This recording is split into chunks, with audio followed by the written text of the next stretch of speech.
La vida siempre va a tener cambios que llegan sin que nosotros los hayamos buscados.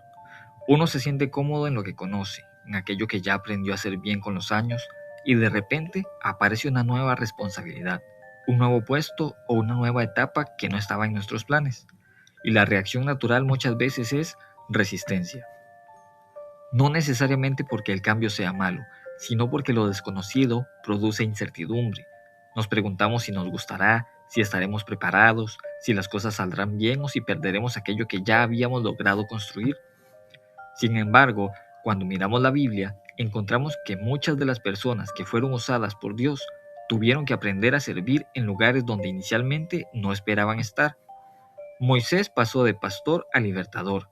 David pasó de cuidar ovejas a gobernar una nación. José pasó por etapas completamente distintas antes de llegar a la posición que Dios tenía preparada para él.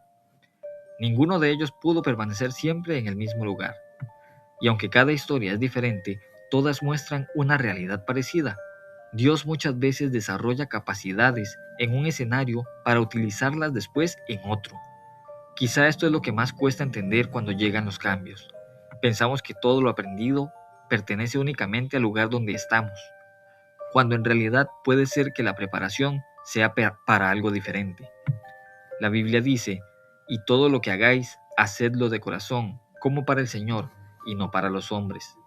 Es interesante que este versículo no depende del puesto, del título o de las circunstancias. El llamado es el mismo, a hacer las cosas de corazón. Porque nuestra fidelidad no debería depender únicamente de lo que nos guste de la tarea que tenemos delante. Si así fuera, serviríamos bien solo cuando todo coincide con nuestras preferencias. La verdadera prueba del carácter aparece cuando debemos responder correctamente, incluso en situaciones que no habríamos elegido. Y aquí hay algo que vale la pena reconocer. No es orgullo decir, gracias a Dios sé que soy bueno en lo que hago. De hecho, es importante reconocer que las capacidades también son una bendición. Negarlas no es humildad. Lo importante es recordar de dónde vienen, porque ¿quién te distingue o qué tienes que no hayas recibido? 1 Corintios 4:7.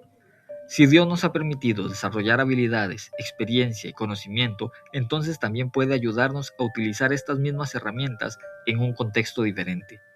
Eso no significa que el cambio vaya a ser fácil, no significa que de inmediato nos vaya a gustar y no significa que no va a haber momentos de frustración o de aprendizaje, pero sí significa que podemos afrontarlo con una actitud distinta. A veces la madurez consiste en entender que no siempre elegimos el terreno por donde trabajamos, pero sí podemos elegir la manera en que trabajamos en ese terreno.